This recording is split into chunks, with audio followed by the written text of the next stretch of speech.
What does it mean to negotiate? Negotiating is when two or more people reach an agreement on a topic of discussion, a contract, or maybe a price. Usually one of those people has the upper hand or the power in the discussion, and the other person is advocating for themselves to get a fair deal. Negotiation requires compromise, and someone might not get exactly what they want, but in the end, both people agree to the solution. But negotiation doesn't have to be hostile or leave one person feeling slighted or wronged. The agreement that's reached should be advantageous to both parties. So that's a lot of theory. Let's talk specifics. What are some of the things you negotiate? The first thing most people think about when they hear the word negotiate is salary. For example, when interviewing for a new job, the hiring manager offers a salary to the candidate, and the candidate has to decide whether to ask for more money and how to make the case that they deserve it. Then in turn, the hiring manager must decide whether the additional cost makes sense for the business. So negotiating the salary for a new job is important, but there are a lot of other things that may be negotiable. You might also negotiate an hourly rate for a new job, an increased salary or hourly rate for an existing job, in other words, a raise, and other terms of a job offer like vacation or sick time, flexible hours, remote work, a signing bonus, and reimbursements for expenses like college tuition, childcare, relocation, or commuting. Your next question might be, why should I negotiate? Negotiations can be uncomfortable conversations, and even with the best tactics, you may not get what you ask for, but they're still really important to attempt. The obvious reason for salary negotiation is that if you negotiate a higher salary, you get more money. That's true, but it's also short-sighted. It's not just about this particular job. According to research done at Carnegie Mellon University, people who don't negotiate their first job earn $1 to $1.5 million less than they could have over the entire span of their careers. That's an incredible deficit. Why is that the case? Because when you get promoted in your job later or even move to a new company, your first salary tends to set the standard that your next salary is measured against. In some states, employers aren't allowed to ask what your current salary is before they offer you a job, but many do. Plus, your first salary is a mental benchmark for you specifically. If a hiring manager asks you what salary you're looking for, you might state a lower amount if you're accustomed to getting paid less already.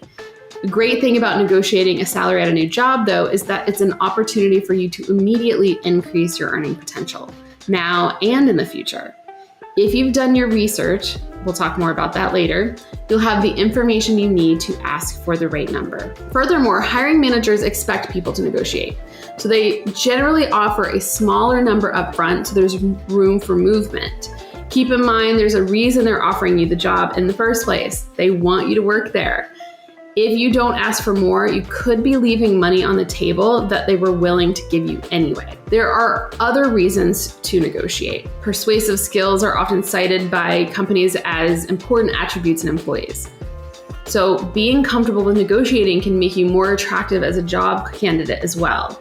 Sales manager might need to negotiate contracts, and an event planner might need to negotiate the cost of renting a venue. There are 4 steps to negotiating. Step 1 is to do your research. The best way to be prepared going into any negotiation is to research ahead of time. For example, if you're going to negotiate a starting salary at a new job, you need to know what other people in that role are paid on average, so you have a baseline number in mind. You can find this information in various ways. Start by searching online. You can find salary data provided by HR managers or from employees who anonymously post their salaries on websites like Glassdoor, Salary.com, Indeed, and PayScale. Or check the website for the US Bureau of Labor Statistics. You can even search job information on Google.com by typing in jobs near me or jobs with X salary into the search bar. Use your job title, location, experience, and any special skills you have to narrow your search. That will help you get a good idea of the salary range. You can also ask others in the field, maybe a friend or a colleague, but know that for many people, discussing salaries is uncomfortable. Asking for a range can take some of the pressure off. Finally, make sure that your roles are comparable. Your experience and your educational background is important here too. If you have 6 years of experience and you're comparing yourself to someone who's had the role for 12 years, you might be bringing different skills to a potential employer, so the pay might be different. Once you have a salary or rental price in mind, figure out what you'd like to ask for. Step 2 is to clarify your goal. What do you want out of this negotiation? A raise, a new job title, a better price? When you've determined exactly what you're negotiating for, it's easier to focus on the actual process. Break your goal down into 3 categories. Number 1, what's your ideal outcome? In other words, what's your ideal salary or rent or monthly fee based on the research you've done? Remember, this should be attainable based on the numbers you found online or heard from colleagues. Number 2, what is your bottom line? What is the lowest amount that you'll accept for this job? Or the highest amount you'll pay for rent? Keep this number to yourself, but always have it in the back of your mind during the process. Your bottom line should be an amount that you'll be happy with, not one that will make you feel resentful. Use your own expenses as your guide. You don't want to agree to a number that will force you to look for another job with a better salary in 6 months. Make sure the number fits into your personal budget. And number 3, what's your plan B? In other words, if you don't get what you want, what will you ask for or do instead? Let's say you want to negotiate a salary, but the hiring manager says this is what they pay every person with this title and level of experience, or they're acting within a strict salary band.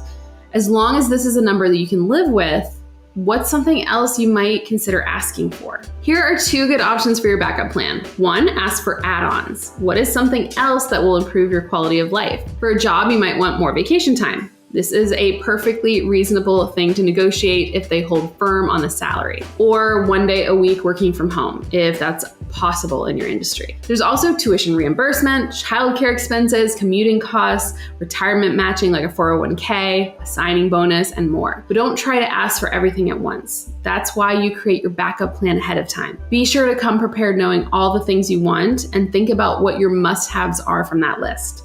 Consider what is most important to you after your best possible outcome. For a new apartment with a non-negotiable rent, maybe you ask the landlord to throw in free internet service or access to the backyard. Something else you could consider asking for is a contingency. If you're asking for a raise at your current job, your manager might want to tie it to specific performance. In other words, if I achieve this goal, then I get this reward. For example, you might need to acquire a certain number of clients, reach a sales goal, or meet another benchmark that makes sense for the company, and then ask your manager to reevaluate. At a new job, they may be willing to let you work from home 1 day per week after you've been employed for a year, so they can evaluate your productivity first. Decide whether this is an acceptable outcome for you.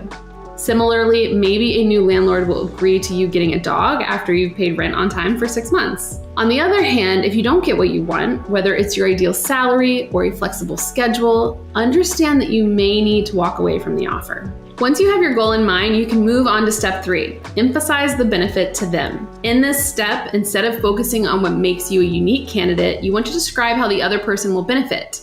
For example, if you're vying to rent a new apartment, you might want to tell the landlord how, as an employed professional, you'll always pay your rent on time. Or maybe you're less likely to move after the first year because you're settled in that area and you have ties, which would save the landlord the heartache of having to list the apartment for rent again next year. Demonstrate that this is a win-win offer.